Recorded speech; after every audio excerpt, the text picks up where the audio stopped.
In 1962, a refuge manager called Robert Jones landed on Buldir. It is a 5,000-acre rock near the western end of the Aleutian chain, and boats cannot easily get onto it. He found about 60 adult geese with goslings. Nobody had seen one for 24 years. The bird was assumed to be gone. He had been looking for roughly 15 years, and he found them there for one reason. Buldir is the island in that chain nobody put a fox on. Foxes had been put ashore on 455 other islands. I'm Arthur Beckett. I have watched a lot of people count the animal they came for and walk straight past the thing holding it up. It started with two animals. In 1750, a Russian fur hunter called Andrean Tolstych carried a breeding pair of Arctic foxes from Bering Island and put them ashore on Attu, the last island in the chain. The idea was simple, and it was a good one. An island with no predators and a coastline full of nesting birds feeds foxes for nothing, and you come back in a few years for the pelts. It worked, and the Russian-American company scaled it. In 1819, the head office in St. Petersburg ordered 900 pairs of blue foxes moved off the Pribilov Islands to be spread across lesser islands to breed. The following year, up to 200 pairs onto each of the Rat Islands. Then the Americans bought Alaska, and in 1882, the Treasury began leasing islands out for the same purpose. 32 under lease by 1900. Over 150 by 1922. By the time it stopped, foxes had been put onto 455 islands, from the Canadian border to Attu. Not all of them Aleutian, and that is worth having straight. 86 Aleutian islands were stocked. 182 were down in southeast Alaska, in the rainforest, 40% of the whole business, and it almost never gets mentioned. There is also this. The eastern Aleutians are called the Fox Islands because Russians arrived in the 1700s and found foxes already living on them. Now, the received version of what happened next is that the government eventually stepped in to protect the birds from the foxes. I want to show you the document because it does not say that. It says both things at once. On the 3rd of March 1913, President Taft signed Executive Order 1733, creating the Aleutian Islands Reservation. It covers every island in the chain, and it is the ancestor of the refuge that runs them today. Here is what it says it is for: a preserve and breeding ground for native birds, and then, in the same sentence, for the propagation of reindeer and fur-bearing animals. The birds and the fur-bearers are in the same sentence, signed on the same afternoon by the same hand. The order did not start the farms. The Treasury had been leasing islands out for fox propagation since 1882, and there were over 150 under lease by 1922. What the order did was write the arrangement into the founding document of the bird reserve. 2 years earlier, a treaty had made sea otter hunting illegal, which left a great deal of capital in the Bering Sea looking for something else to kill. The order told it where to go. It is, as far as I can find, the largest deliberate stocking of islands with a predator anybody has attempted. By 1925, there were 391 fox farms in Alaska, holding over 36,000 foxes, valued at about $6 million. In 1929, the peak, Alaska exported 9,300 blue fox pelts. On the Seabird Islands, nobody had to feed them because the island came stocked. The clearest thing in the record is the vocabulary. The birds were referred to as feed. Not a resource, not a byproduct. Feed, the word you would use for a sack of grain. Olaus Murray surveyed the Aleutians for the government in 1936 and 37. He went through 2,500 fox droppings from 22 islands. He found single larders holding over 100 seabirds. On some islands, he reckoned, foxes were killing more than 40,000 seabirds a year. On the islands with no bird colonies, the farmers built pens and feeding houses and shipped in salmon and harbor seal. On some, they put ground squirrels ashore to manufacture a food supply. The attempt on Attu is recorded as having failed. The fox was the first introduction. It was never the only one. I have to correct a number before I go on, and the way it went wrong is worth 2 minutes. My note said a fox pelt reached $2,800. I put it in the Aleutians in the 1920s, and it is not an Aleutian number at all. It is real. It is in Bailey's report, which is the standard history of all this. Individual silver fox pelts sold for as much as $2,800 in London, and prime breeding pairs went for $34,000. Before the mid-20s, a different animal, a different market, the other side of the Atlantic.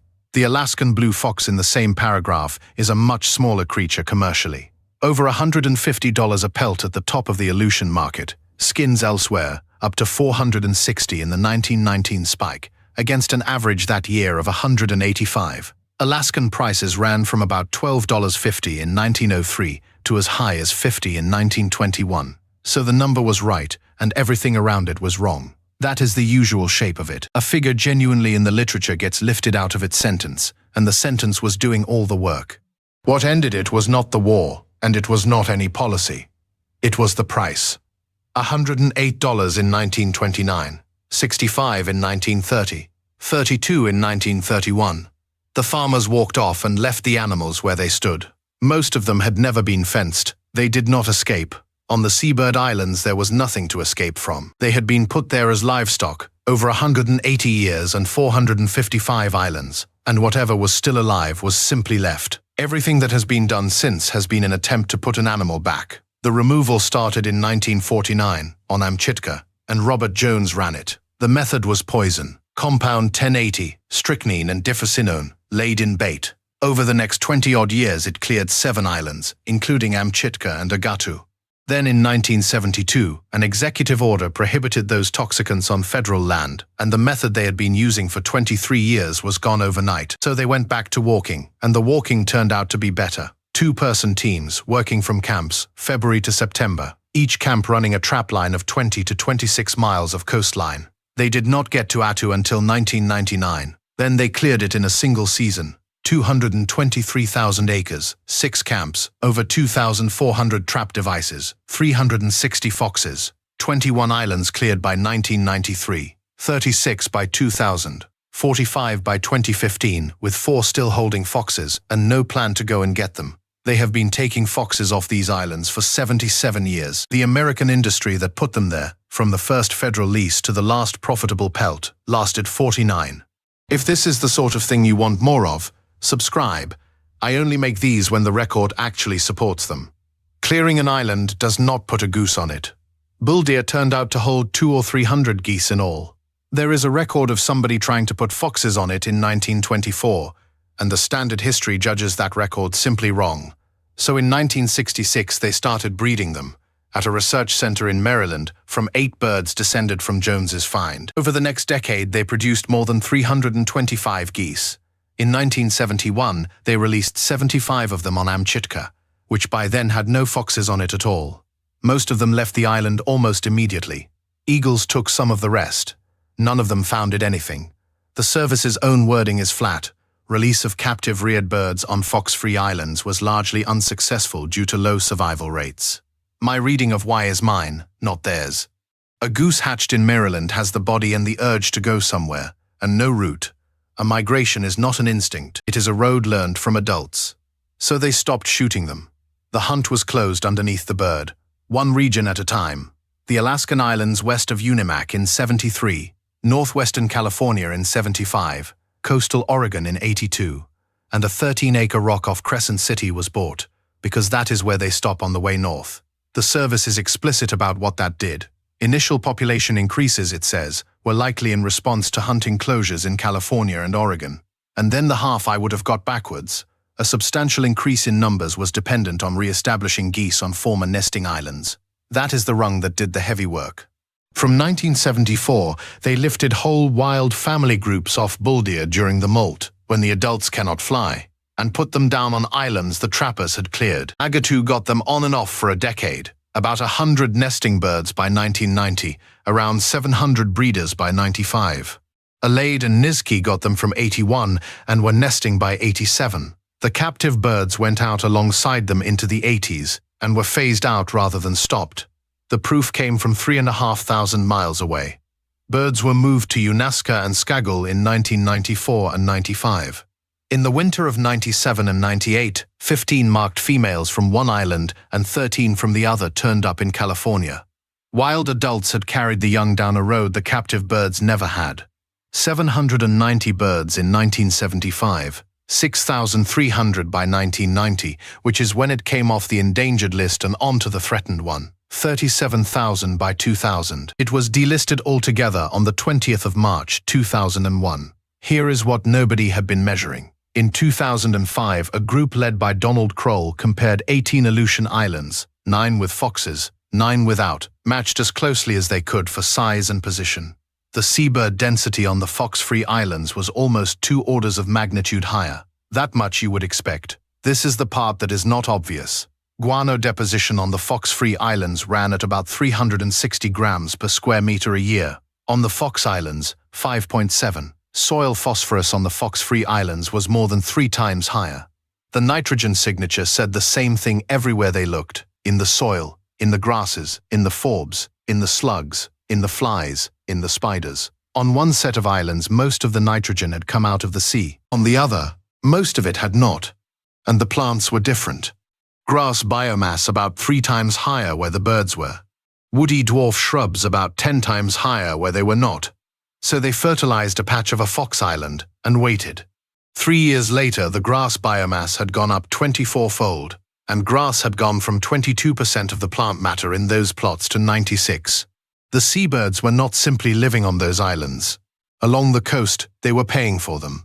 Every bird that came ashore to nest carried nitrogen up out of the ocean on its own body, and the foxes had been intercepting that delivery since 1750. On 4 islands they still are. One limit on that, from the pollen record. A 10,000-year core from Shemya shows the guano signal reaching the coastal vegetation and not the interior. It is a fringe effect around the colonies, not a whole island paint job. Now the part I cannot tell you. 45 islands have been cleared of foxes. Nobody has published a measurement of whether the vegetation on any of them has come back. Not one before and after. For the plants, the recovery is predicted and plausible, and it has never been shown. The birds have been measured, and the result is not tidy either. A study using automatic recorders across 4 cleared islands found night-flying seabirds no more recovered on an island 33 years after the foxes went than on one cleared 17 years earlier. What predicted recovery was not time. It was how close the island sat to a colony that still had birds in it. What has been shown, on the other side of the world, is less comforting. A New Zealand study across 3 sets of islands, never invaded, cleared, found the soil and plant differences were largely explained by seabird burrow density rather than by rat history. Removing the predator changes nothing by itself. Only the birds coming back does. And the authors add a sentence worth keeping. Even if seabirds return, a novel plant community may emerge. The clearest measurement of what this pipeline is worth was made in the Indian Ocean. 12 islands in the Chagos archipelago, 6 with rats and 6 without. On the rat-free islands, 1,243 seabirds a hectare against 1.6 and 190 kilograms of nitrogen a hectare a year against under 1. It did not stop at the beach. Fish biomass on the reef alongside was 48% higher. Then the same group looked at islands where the rats had been removed 4 to 16 years earlier. The pipeline had reopened at 13 kilograms a hectare a year against 274 where the birds were never lost, about 5%. And the fish beside the infested ones, they think the full return of it is a matter of decades. The goose is fine. More than fine. The last count put it above 200,000 birds, more than 3 times the flyway's own management objective, and on the north coast of California, it is now a pest. A survey of 22 farmers there, published in 2024, put the pasture loss at about $99 an acre in one recent season. The county hunting season was moved a month earlier in response. That is a real conservation success, and I have no wish to be clever about it. A bird went from 790 animals to 200,000. One man kept looking for 15 years, and a great many people then spent 50 more putting the pieces back. But the goose was never the pipeline. The goose was the thing we could count, and it came home. Nobody has been back to weigh the grass. If you want more stories about what we count, what we miss, and what it takes to repair the damage, subscribe to the channel. There is a river in the middle of America where everybody agrees the fish escaped in a flood, and where the paperwork says the government put them in. For now, thank you for walking the shoreline with me.